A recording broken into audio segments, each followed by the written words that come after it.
Within the past few minutes, police have confirmed that the BBC television presenter Jill Dando has been stabbed to death outside her West London home.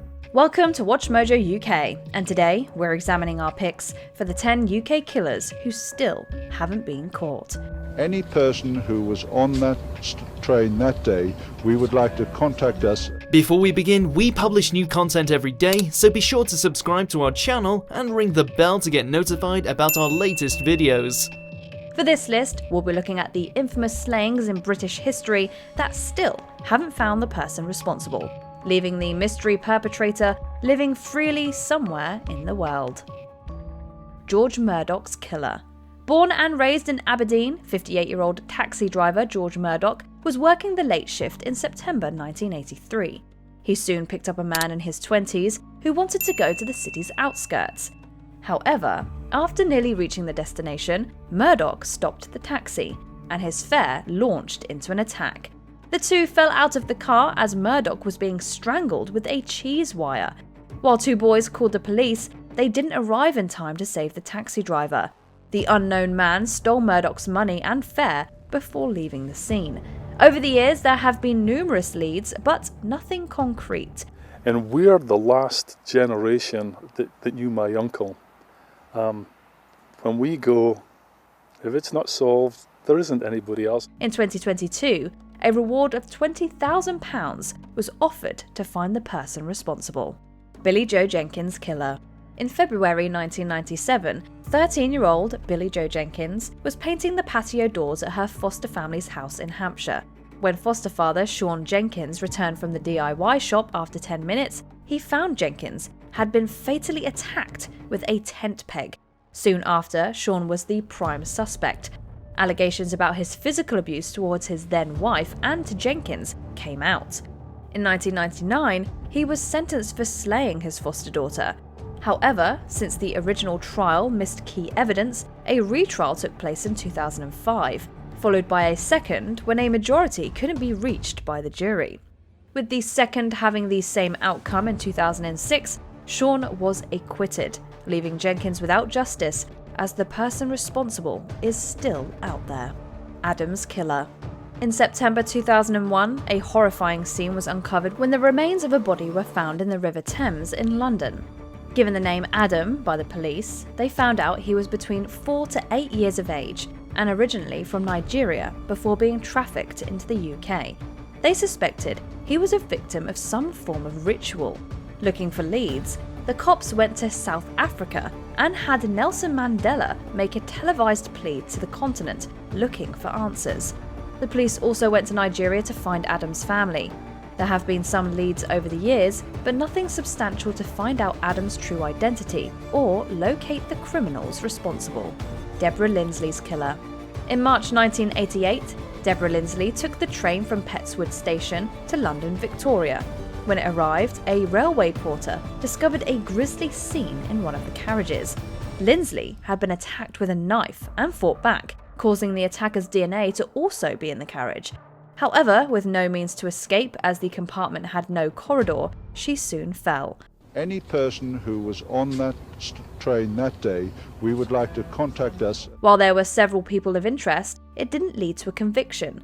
In 2002, the case was reopened as the DNA could now be tested in the database. However, there were no matches. In 2013, a reward of £20,000 was issued by the police, but to date, no substantial leads have developed. Eve Stratford and Lynn Whedon's killer. In March 1975, the body of 21-year-old Playboy bunny and model Eve Stratford was found by her partner in their Leighton flat. She had been viciously attacked less than an hour before her boyfriend returned. Stratford had been getting intrusive phone calls from an unknown person in the days leading up to the fateful event. In September 1975, 16-year-old student Lynn Whedon was attacked as she walked home one night in Hounslow.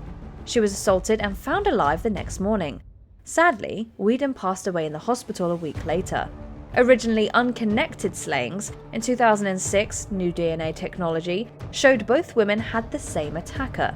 In 2015, the police issued a £40,000 reward for information leading to the capture of the perpetrator. If someone has that name or suspicion, then we would encourage them to make the call. Susie Lamplou's killer. In July 1986, according to her diary, 25-year-old estate agent Susie Lamplou was showing Mr. Kipper a house in Fulham. However, soon after, she vanished and hasn't been seen since. In 1993, Lamplou was declared legally deceased. With several leads in what happened, the police had one suspect, John Canan. Convicted for the slaying of Shirley Banks and other offences in 1989, the police didn't have enough evidence to formally charge him with Lamplou's passing, even though Lamplou's DNA was found in a car that he owned in '86. But in an unprecedented move, the police have publicly stated their belief that Canan is responsible. Yet, if they're wrong, they've spent all these years allowing the possible real culprit to be free. Alistair Wilson's killer. In November 2004, 30-year-old bank manager Alistair Wilson was called to his front door in Nen by his wife Veronica Wilson. A man in a baseball cap was there, asking to speak with Wilson. After being given an empty envelope with Paul written on it, a bewildered Wilson went to see Veronica about it before returning to the door. He was then shot 3 times, and the unknown assailant disappeared, taking the envelope with him. Wilson later passed away in hospital. After a search by the police, the firearm used, a rare 1920s Heinl-Schmeiser from Germany, was located nearby, but it had unusable DNA. In 2022, the police claimed a planning proposal that Wilson rejected was the motive behind his slaying. Daniel Morgan's killer.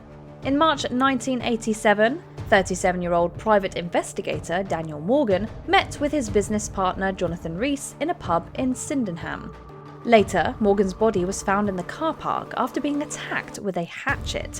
While his watch and some notes he'd made were taken, Morgan's wallet and cash were left. Assigned to the case was Detective Sid Fillery, who secretly began unofficially working with Rees's company.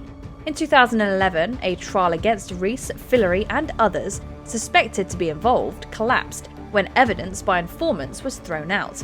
In 2021, the Metropolitan Police was slated as institutionally corrupt by an inquiry over its peculiar handling of Morgan's case, and possibly never giving Morgan's family the justice they deserve.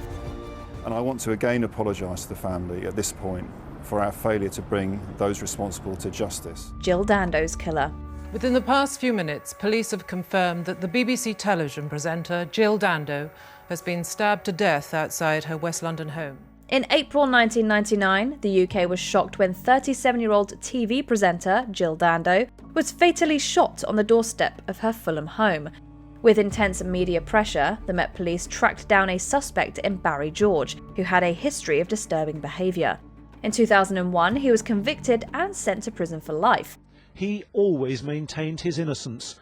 The police always believed he was the killer. However, after 2 unsuccessful appeals, a retrial took place after questions about the reliability of the evidence, including the forensic work that found powder residue a year later in George's clothing.